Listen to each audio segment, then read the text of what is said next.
Let's talk real estate auctions with Rob Knight. I'm here with Rob Knight with Knight Property and Auction. So, Rob, can you tell us the types of properties that you auction and how it works? Absolutely. So I'm going to start off by, a little joke that I have. It says it's not an official sponsor, but when we're saying how it works, depends. And that's going to be a very common answer.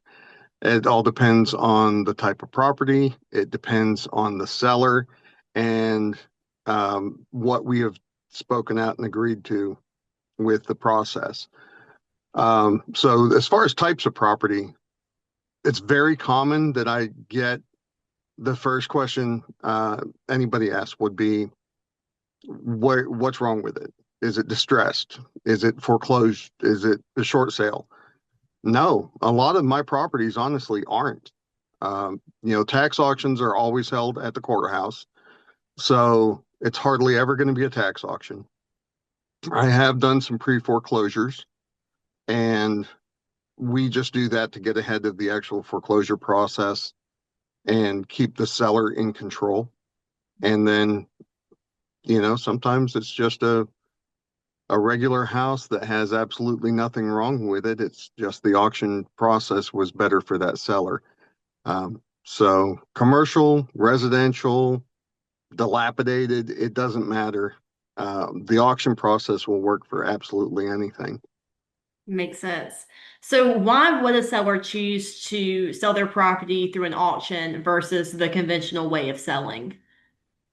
Well, 99% of the time, it's because time is a factor. Hmm. When we do put a property up for auction, we put it on, it will be sold in 30 days.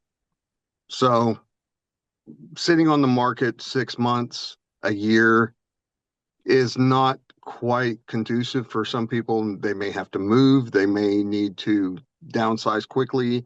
They may have already bought another home and need to get rid of this one fast. So time is usually the main factor. The other factors are, well, a buyer's going to pay what they think the property's worth, no matter how it's being sold. So a traditional listing, you can market it at uh, whatever. We'll just say $500,000. Is a number to pull out the air. You put it up for traditional listing, you may have to mark that down after a few months or even a few weeks if they're really in a hurry.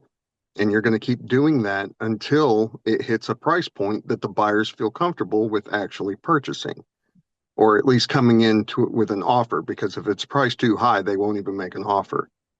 Whereas with the auction process, we start lower and let the investors or buyers compete, and whoever feels like paying the highest amount, that's when we stop.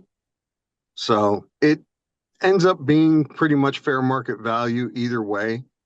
Um, there's the buyers want the prospect of the deal. They want the imagination, the illusion that they're going to get this fantastic deal. Well, sometimes they do, sometimes they don't. And for the sellers, it's, you know, no inspections. Everything is, where is, with no guarantees, warranties, or contingencies.